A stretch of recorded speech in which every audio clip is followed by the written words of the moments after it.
A blinking red power light on your Spectrum modem, particularly on models like the Era Surfboard or Technicolor devices, typically signifies a hardware fault or power failure. This means the modem isn't receiving sufficient power, usually 12 volts DC. This is often due to issues with the power adapter itself, a faulty outlet, or internal modem hardware problems. Don't confuse this with a solid red light, which usually indicates a signal issue.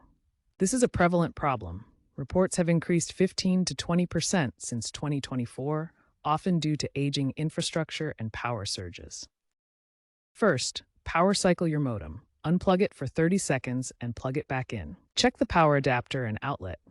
Try a different outlet known to be working. Spectrum recommends using surge protectors. If the problem persists, use the My Spectrum app to run modem diagnostics. If these steps don't resolve the issue, the modem may need replacing, especially if it's over 5 years old.